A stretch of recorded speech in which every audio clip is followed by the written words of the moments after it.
In 1963, International Harvester used a pipe cage like this one to act as the base for the rear fold and tumble seat in their Travelall series of SUVs. In this video, I'm going to build a lockable storage container out of square tube and plate steel to replace this tube cage, and I'll show you how I did it. I started with a bunch of square tube, cut it out, and made a rectangle. Test fit that in place, and then started adding legs and adjusting it for the height that I was working with. The outward edges of the truck slope up towards the transmission tunnel, so I had to figure out how I was going to put lower legs on this thing at that correct angle. After I figured out the angle of the slope, I cut it into the vertical supports and welded legs to the bottom. Then I found the resulting angle and cut tie-ins to the top bar.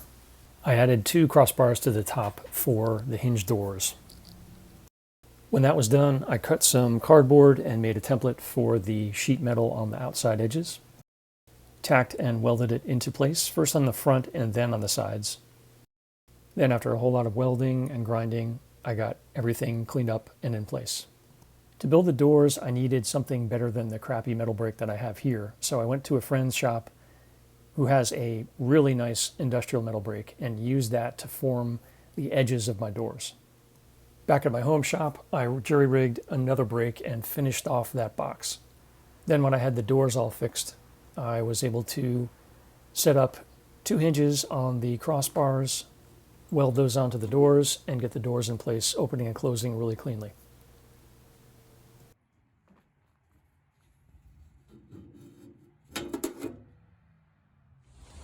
So now we're on the little details of this thing, and I'm trying to figure out how I'm going to put a lock in this.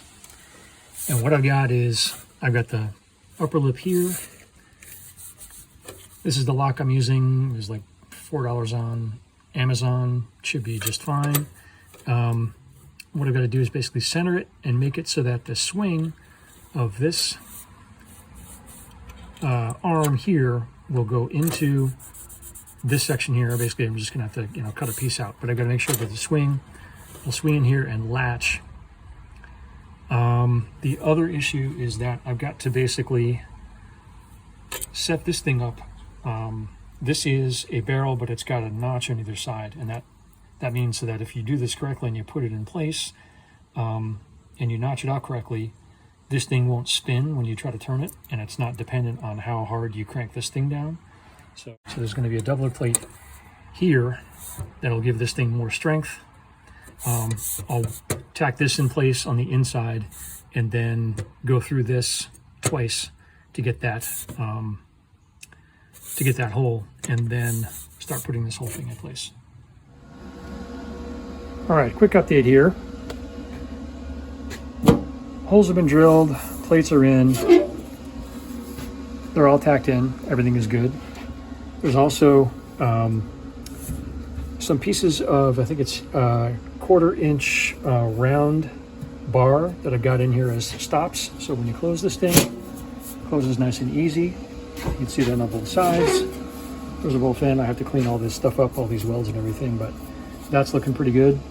Holes are cut here for the stops on each side. Driver's side is actually a little bit better. I had to actually put a plate in here. This is probably my least favorite thing about this whole project, the way it looks. I got to clean this up a lot, but basically that plate is what stops this little hook. The little hook comes in here and latches in there, and that's good. There's just no good way, no easy, clean way to get this this part cut out with the tools that I have. So I'm just going to work with what I've got. Maybe I can fill some of this in with some weld or something. We'll see. But that's how it's going now. And then the next thing I've got to do is I want to reinforce these hinges.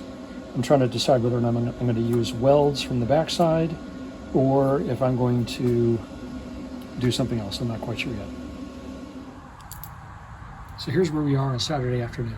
I've got the whole piece in, the locks are in place, this middle panel's in place. I figure I can throw wrenches or some other thing in there, nothing major. I do have the locks in, but I'm not going to clearly put the arms on them because this whole thing has to get painted. But you can see we got a pretty good amount of space in there. We can fit all kinds of liquids or tools or whatever in here. I'm not sure how I'm going to do it yet.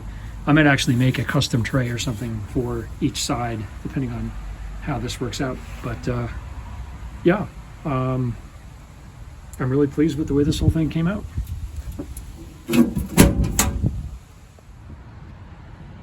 All right, so here's how it is with the seat in place. I roll this thing forward. You can see it's not bolted in, but that'll happen at some point soon. You get right into each one of these from either side. So again, tool rack or something, I think I can figure out something to put in here to organize a really nice set of tools.